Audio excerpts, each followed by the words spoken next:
My name is Susan McNeill. I moved into the Walter Reed neighborhood in around 1959. My parents had separated, and I was with my mother at the time. But my father and his new wife had moved in the, I would say, 56, 57 time frame. And as you can see, I'm a longtime resident of the area. I left Washington when I joined the military, but I came back to be a permanent resident of the area in the mid to late 80s, and have been in the general area ever since. So I have a lot of memories. My father was a retired Army Major Reservist and was treated, as well as his wife, my stepmother, were treated both at Walter Reed, as I was a patient at Walter Reed as a result of my military affiliation. So Okay. that's kind of my Summary. of my relationship with the area and with the hospital. Okay, so to back up a little, Yes. can you, when were you born and Oh. where and where did you Okay. grow up? I was born in 1947, and I'm not sure where my parents lived at the time, but I was born in Washington at Freedman's Hospital, as was my brother, who was a year younger. I lived in a variety of places because of my parents were separated. We lived in Benning Road, the new apartments for African Americans there. My maternal grandparents lived on S Street Northwest, closer to the Capitol. It's just a really old neighborhood, and their next door neighbor, interestingly enough, was Senator Pinchback, the former Senator Pinchback, who I guess was senator during Reconstruction, and I guess I didn't realize how significant that was until much later. But so that was it. It was a kind of a very nice row house neighborhood, and then I went to California for a year, and moved back to Washington into this neighborhood, this Walter Reed, and I guess you would call it Manor Park neighborhood. Wonderful neighborhood. You said Missouri and 6th? Missouri and 6th. And that was your dad's? That was the house that my dad and my stepmother lived in, and my brother, and then I moved in with them. And it was a semi-detached property, but the whole neighborhood was just lovely.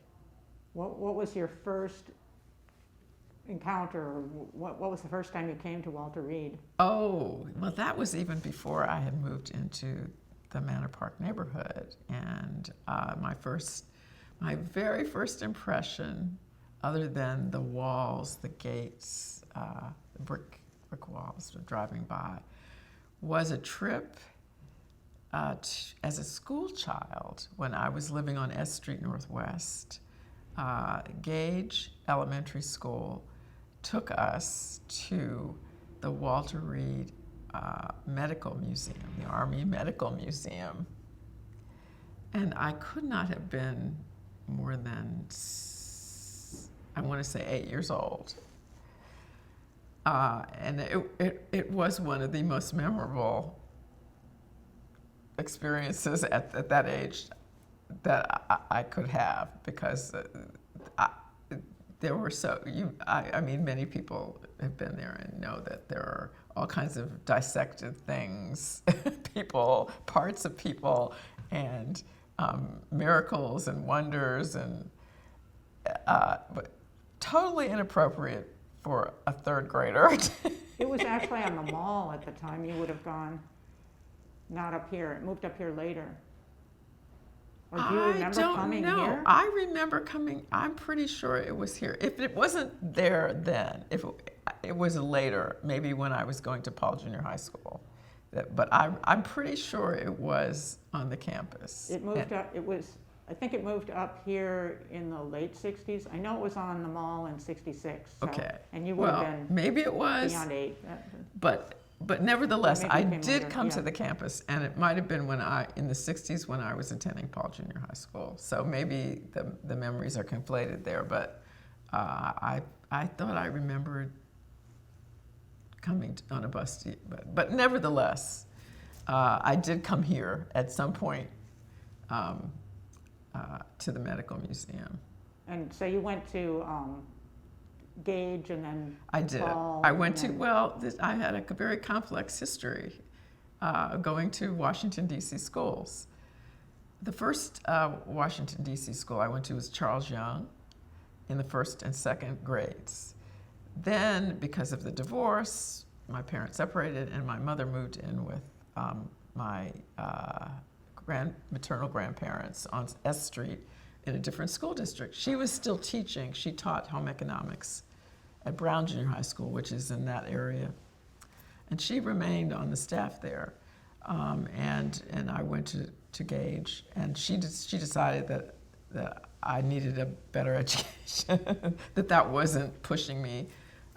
So she said, okay, I'm going to fix it so you can go back to Charles Young, which is and I've talked to you guys about doing something with Charles Young, because interviewing people who've gone to Charles Young, because it was just a tremendous school. And so she would take me every morning in her car to Charles Young. And maybe that was too difficult for her, because the next year we left the city, we left the state, we left the area, we went to California. And so I went to another school. So we got Charles Young, we got Gage, we got back to Charles Young. And then I moved to California, went to a school in the 5th grade, Cleveland Elementary School in Pasadena, California. So then she sent me back because whatever employment situation wasn't working out, and she said she couldn't keep me anymore. She didn't tell me that, but that's what happened. So I went to Whittier. So what is that? 3 schools in Washington, 3 elementary schools in the district. So far, yeah. And then things were very consistent from there on out, Paul Junior High and Coolidge. So you graduated from Coolidge? I graduated from What year was Coolidge that? in 65. Okay. So then, Very good education. what was your next, what was the next time you came to Walter Reed or had anything to do with Walter Reed? I would expect that, aside just from my father, as a result of being a military retiree, had benefits, and I think I don't remember exactly. He'd always, all that I can remember is he'd always gone to Walter Reed for his medical care. I mean, I think maybe it was after he retired from the federal government that he used it most, and that would have been around 79. And as you know, he was a federal government photographer at the State Department and left as the chief of the photo branch of the State Department, Visual Services Unit. So, so I think it was after he left, because I believe he had civilian medical care up to that point. And then Did he retire then? Or he retired from the State Department and had already, as a reservist, he'd retired from the military reserves. So he had these benefits, and I think he decided that it would be economical for him to just go to Walter Reed for his prescriptions, for his medical care and everything. And at that point, I left Washington in 1970 to enter the Air Force. And I really did not get engaged with him personally until after I came back my assignment in Germany in 1987. So from 1987 on, not only did I accompany him to his appointments and get his medication and work with the physicians and things like that.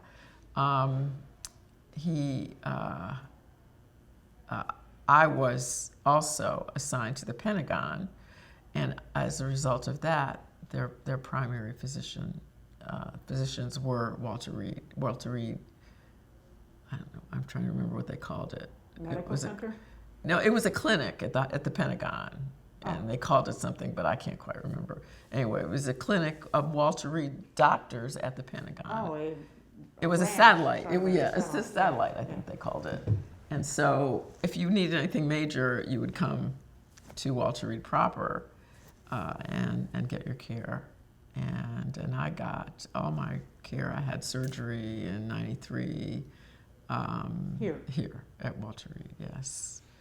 And that was because you were at the Pentagon? That was because I was at Air Force. You were because I was at the Pentagon, I had the opportunity. I suppose I could have gone to Andrews electively. At that point, I lived in Bethesda, so it was kind of pointless. The direct referrals would have been from the Pentagon to Walter Reed. Being the military medical center for all services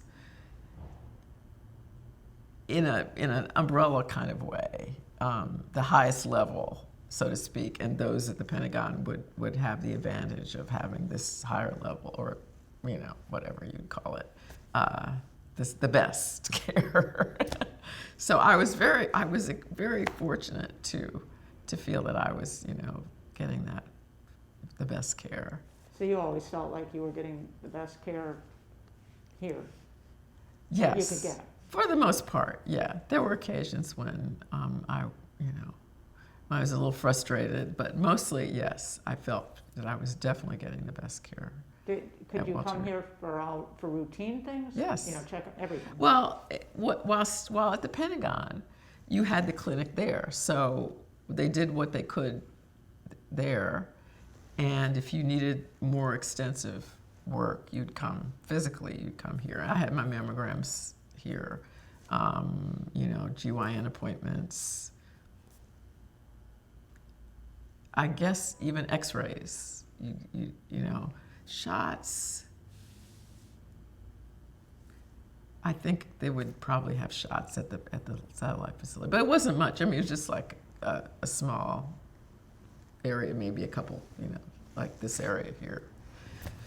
So, and then my father needed care more frequently, and he was hospitalized. I once figured it was about once a year from after I'd come back. That he had a serious problem, and ultimately which led to an amputation because of his diabetes, and which put him in the hospital for, I don't know, maybe a month to 6 weeks, including rehabilitative care. And at that time, it was in the middle of the Iran Desert Storm. And so I think I said before, we were engaging with a lot of, in the cafeteria and other places, a lot, because they would have wounds that required prosthetics and things like that. We met many of the young people that were injured as a result of Desert Storm. And did he get a prosthetic? He did, from Walter Reed. And that required lots of visits for adjustment. And I would accompany him to those visits and work with him, drop him off in the front and wheelchair and all of that, yeah. So I feel like I really I mean, I feel so much a part of this Walter Reed Hospital. But there's physically no more, that it's hard to even imagine.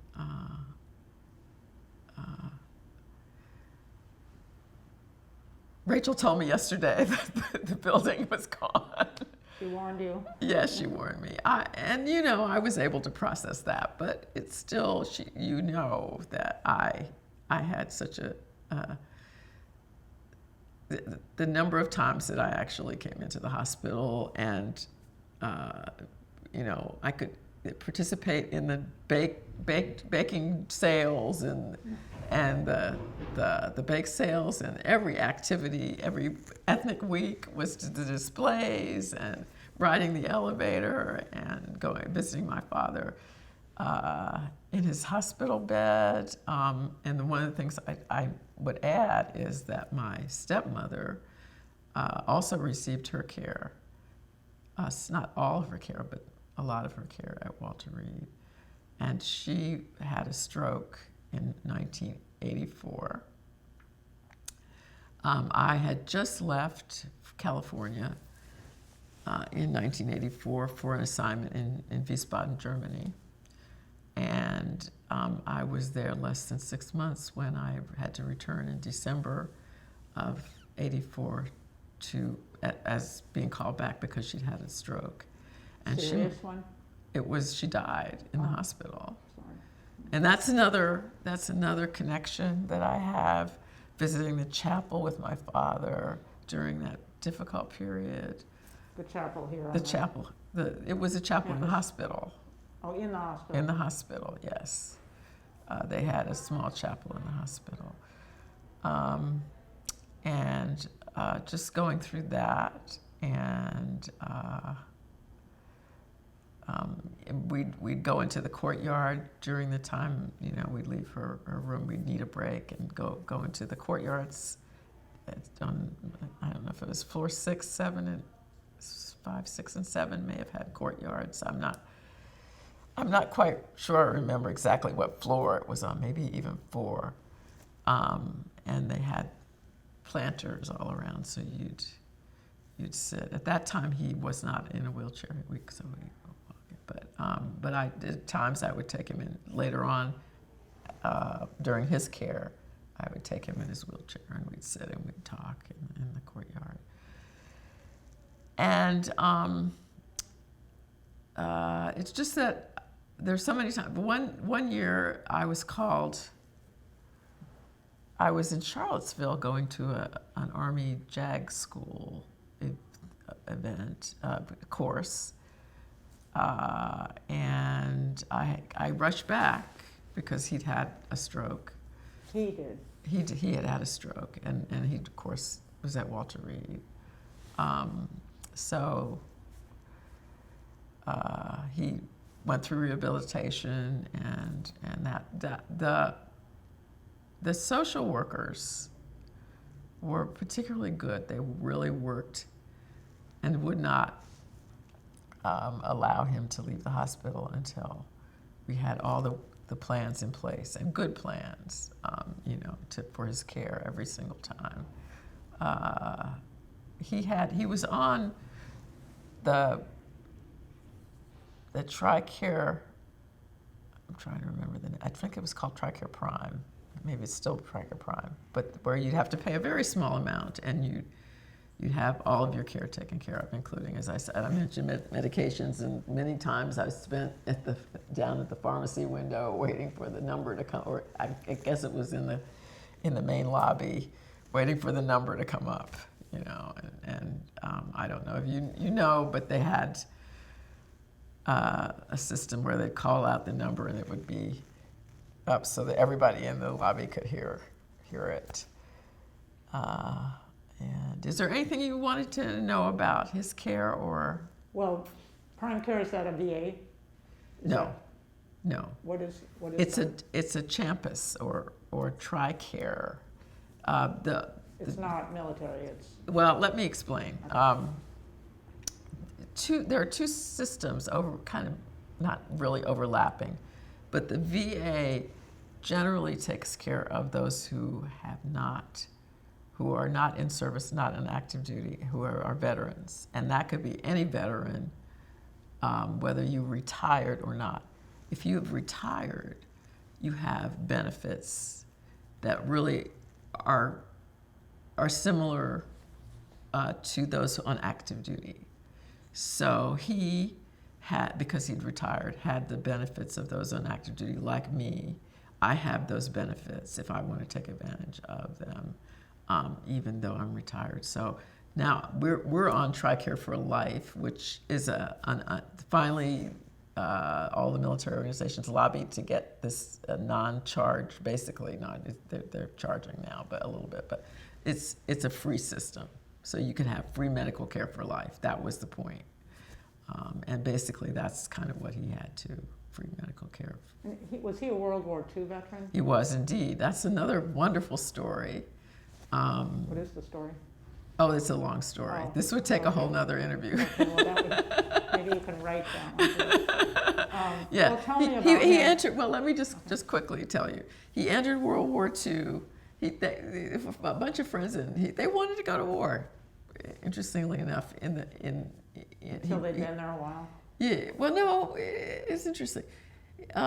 They kept wondering what happened to his paper. They said, why aren't we being drafted? You know, so he knew one of his friends was drafted, and he said, nobody's drafted. So he went to inquire why it was he hadn't been drafted. And within a month or so, of course, he got drafted. The draft board, I don't know if my grandfather spoke to people or what happened, but the papers got lost behind, So my grandfather, I need to kind of put this in context. My grandfather was a physician and on the medical school faculty at Howard University. So I don't know what kind of connections he had. But so my father was when he got drafted, he was sent to Fort McClellan in Alabama, and Benjamin Davis came down. Benjamin Davis came down to do because of the racial strife, to do an examination of what was going on, and he had photographs of Davis doing the visit. Your dad. Yes. Then he was sent to ultimately he ended up in Guadalcanal in the Solomons, and he went to desert training, and he took pictures of the desert training site as well as the location at Guadalcanal, including the indigenous people there. Where did he get his training in photography? When he was a sophomore, he was at Howard studying pre-med, and my grandfather, basically, he started being interested in photography, he says, in a chemistry class at Dunbar High School in Port Washington. And one of his his aunt, a teacher at Dunbar, gave him her camera because it was broken, and she told him, well, if you can use it, if you can fix it, you can have it. And he just developed this interest in photography because I think he was a creative man, and he was an actor. So he loved acting, and he really probably would have loved to have been an actor, but that was like, really, a doctor's son, no, you're not going to do that. So he did the responsible thing, which was to go into pre-med at Howard and he wasn't doing real great at that. So he said to my granddad, his father, he said, I really am interested in photography. I want to pursue this. I want to go off to the New York Institute of Photography. So he went off. He had a sister who was a social worker going to social work school in New York City. So it was a natural thing. He went off to New York City and went to the New York Institute of Photography. And that was 1937. Oh, okay. So yes. Oh, well before. Yes, 1937. 37. He was older when he went into World War when he was drafted, or he wasn't a college student. He was. No, he was older, but he wasn't. I would say 25. Oh. Let's see. No, he was 20. He was 19 in 37. Okay, so don't, 4 years don't later, he let, could have gone. So. don't let me do math on Yeah, camera. that's okay. He was still pretty young. Yes, Yeah. he was maybe 25-ish, 24. And yeah, so let's see, where were we here? Well, we did stop short of, he died here. So Yeah. do you want to tell that? He did not die here. Oh, he didn't? No. He did not die here because what happened was he kept getting infections on the other remaining foot, which was very dangerous. And one of his visiting nurses, I think, told him about this plastic surgeon who did reconstructive work and foot care at Georgetown University. And she thought basically he was not getting the care he should have gotten. So she routed him to this doctor at Georgetown, and he really was under the care of that doctor in the last 3 or 4 years of his life, maybe longer than that, because he was in a nursing home in Bethesda because of the foot could not heal. It was just constantly in trouble. But this plastic surgeon did prolong. He had bariatric treatments and all kinds of weird things. Terrible thing. Yeah, and but he did, I think the ultimate result was that he was able to get a kind of specialized care that, not understand that this Walter Reed, even in Bethesda, has that kind of care treatment. But there's the number of veterans, of disabled service people on active duty being cared for. I mean, it kind of overwhelmed the system, and I understand the difficulties of it. I forgot to mention that one year. Actually, it wasn't just 1 year. It was 9/11, 2001. He was here for care, and they gave me a call, and I was living in Southern Maryland, way past Waldorf, and they said, "Come," and we just had the trauma of the whole thing, and they said, "Come get him and take him out." They wanted the hospital cleared because of all they presumed there would be a bunch of injuries from 9/11, from the Pentagon attack, and they who knew what, So they said, "Come get him," and I said, "I can't go because the streets were blocked. There was no way for me to come get him." So they finally, said, "Okay, I said I'll pick him up on Monday or whenever, the couple days later, when things would calm down." And but it was just like, it was wild. It was wild. And for a long time, of course, you had to show all kinds of super ID to get into the building. After 9/11. After 9/11, yeah. So it was, things were just, everyone was on edge and things were more difficult after that, but they calmed down some. Is that the last time he was in Walter Reed, around 9/11? It may have been. It may have been because he died in 2005, and he was in the nursing home for about 3 years. So it may have been one of the last times he was at Walter Reed. So did you keep the house for a while, or? Yes, I kept the house. We sold the house in 2008. It took a long time because of all of. Oh, that was a bad time to. It was just it was a bad time, and his collection, his estate was complicated, and I had to even find a woman who did processing of that photo. I was very lucky to find her to help me, and it took years. And as soon as This is all in the house. This is all in the house, and this is a little irrelevant. But as soon as the day that listing went on the market, is when the stock market crashed Great timing. in 2008. So I know that has nothing to do with this, but it was just like, oh my God, what else? Well, context is always Yes, interesting. right. So let's see what I did not like some of the folks in the Meeting. in the meeting, in the Zoom meeting. I did not play in the neighborhood. You know, we were really down closer to the house and walked by too much. So I don't have a real sense. I did stay, I mentioned, at the Walter Reed Inn. Oh, you did.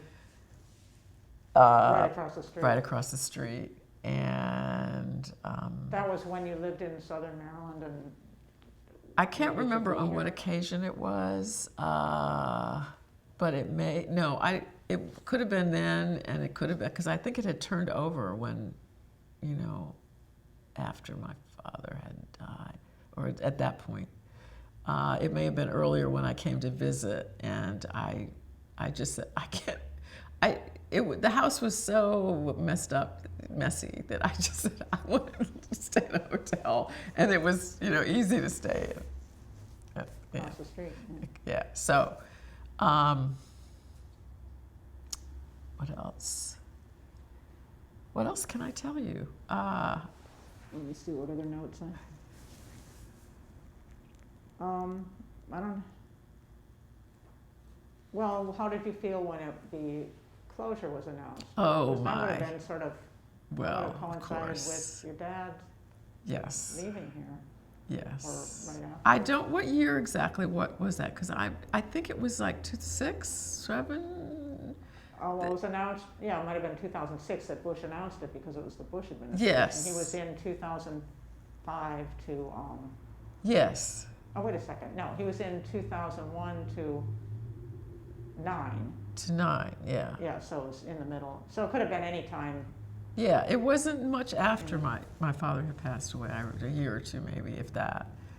And because everything was becoming joint, and they were, trying to consolidate military activities, I felt, well, this kind of makes sense, because like having Bethesda there, and Walter Reed separately, they had already started to joint things, make things joint. And Except that's Navy and this is Army, so. well, you know what? Thankfully, DOD decided that military infighting among the branches of service needed to go. And it was costing a lot of money, and I think that's what really did it. So in fact, I was at the Pentagon when it could have been in the early 90s. Maybe it was even, it would have been the late 80s, early 90s. I'm trying to think. Clinton came in 12. No, I'm sorry. No, In Obama- 92. Clinton was in 90, 90 he won in 92. 93, Yeah, yes. 93. And it was just maybe, I'm trying to think of just before that, they started this move to make everything's joint. And because it's, they were under sequester at some point. I get that could have been not Clinton, but sequester was under for a long time. I'm not sure whether it was Bush or Obama.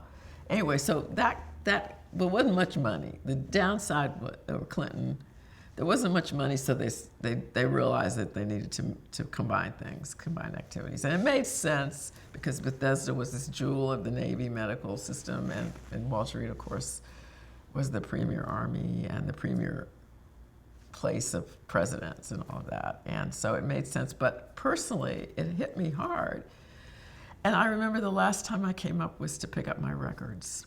And that was in Building 2 you went to? Yes, that was the last time, and I don't even know if I realized it was the last time I would ever see the building. But then I sort of transitioned over to the Walter Reed in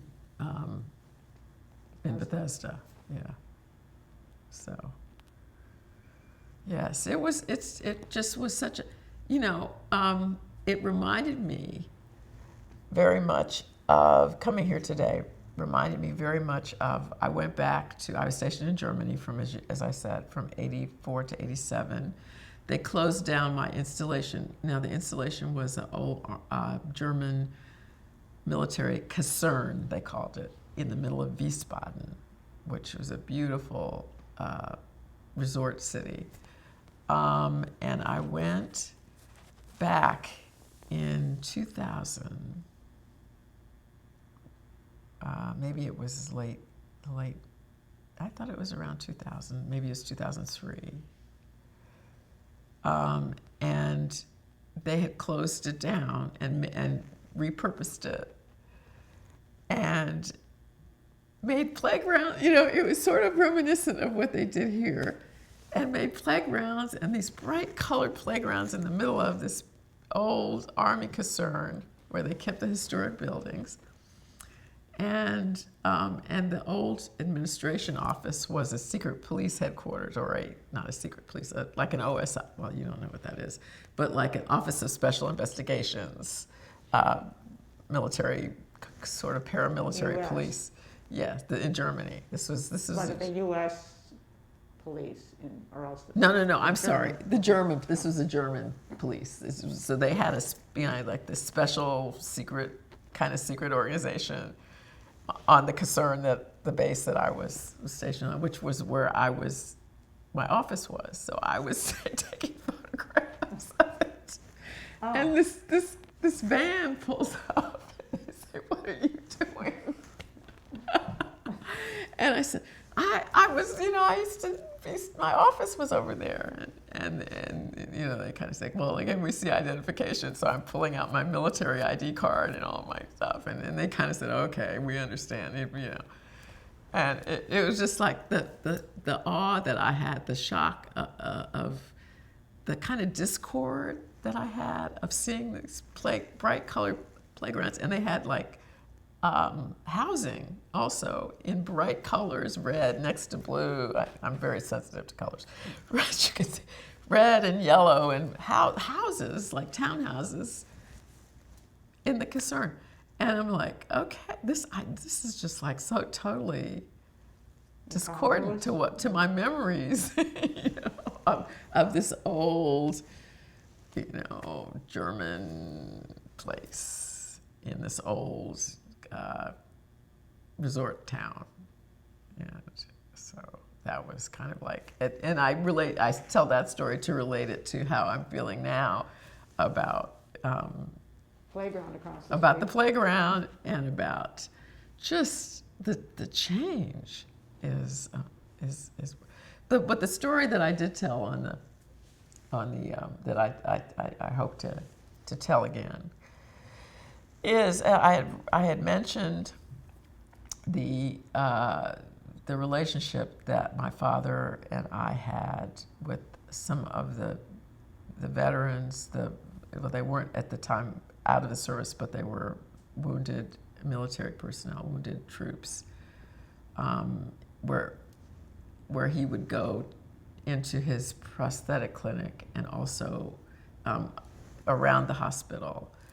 And we would eat at the same table in the cafeteria and talk to them about their experiences, and some of them were, almost to a person, were sort of regretful about the experience. And, they said, I don't know, it was very sad. Some of them, of course, were like a little bit more gung-ho, but others I think were very, very sad about what they had experienced and felt like, it wasn't worth it. And so when my father died, I did tell this story. When my father died, he had had told me, and had said kind of in his will, that he wanted to be buried in his uniform. Well, he also wanted to be cremated, and that was a little perplexing to me because I didn't know how I was going to, have him in his uniform and have him cremated at the same time. So I set out. I went to McGuire, who is a funeral director up the street here on Georgia, and so we decided we would have we didn't have to embalm him right away. I kind of argued with them about that. So we had like a viewing with him in his uniform for just a few friends. And in order to do that, I needed his medals. So I found his little box of medals, and I took them with me, and I said, and the uniform shop is at